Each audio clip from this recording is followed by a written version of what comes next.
सवाल है कि हम भक्ति करते हुए भी अक्सर इतने दुखी क्यों रहते हैं? चलिए जानते हैं। अब ये दुख और सुख किन कारणों से होते हैं? दुख होते हैं पाप कर्मों से और सुख होते हैं पुण्य कर्मों से।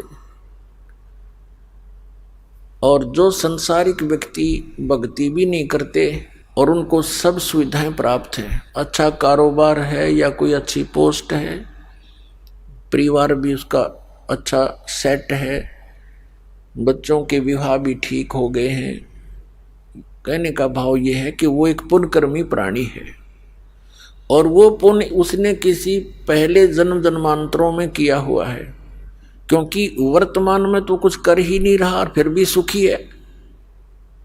और इस बात का तो एक विधान है परमात्मा का, सबको मालूम है इस बात का कि कर्म से ही प्राणी सुखी और कर्म से दुखी होता है। अब जब तक उस पुण्यकर्मी प्राणी के पुण्य चलेंगे तो उस पर कोई आपत्ति नहीं आवेगी।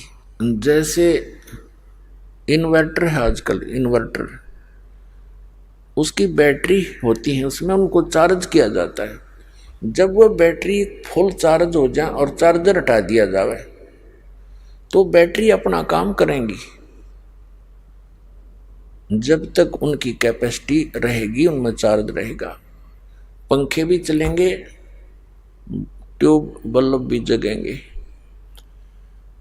और आगे चार्जर ना होने से तो एक दिन समाप्त होगी उसकी बैटरी की क्षमता, तो फिर एक ही दम सारी ही सुविधाएं बंद हो जाएंगी, क्योंकि वो बैटरी अब डाउन होगी। उनको पैरेलल चार्जर की आवश्यकता थी। तो पुण्यात्मा जो आज सुखी हैं और भक्त कोई भक्ति भी कर रहा है फिर भी वो दुखी है, वो ये सोच बैठता है सत्संग के अभाव से कि मैं भक्ति भी करता हूं, दान पुण्य भी कर रहा हूं, फिर भी मैं दुखी हूं।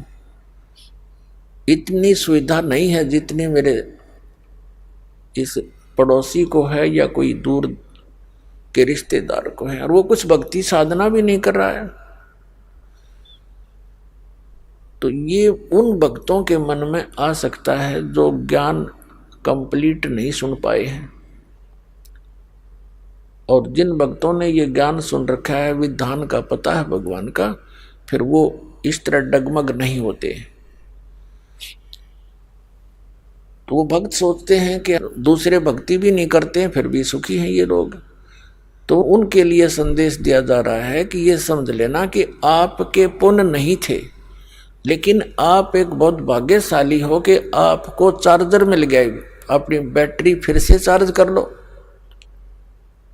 और उनका दुर्भाग्य है वो अपने पूर्व जन्म की बैटरी चार्ज को ही प्रयोग कर रहे हैं। दुर्भाग्य है उनका कि वो आगे चार्जर लगा नहीं रखा। आप तो आने वाले समय में इतने सुखी हो जाओगे कि दुनिया देखेगी, और वो इतना दुखी होगा कि कहर टूट जाएगा उस परिवार पर जब उनके पुण्य समाप्त होंगे।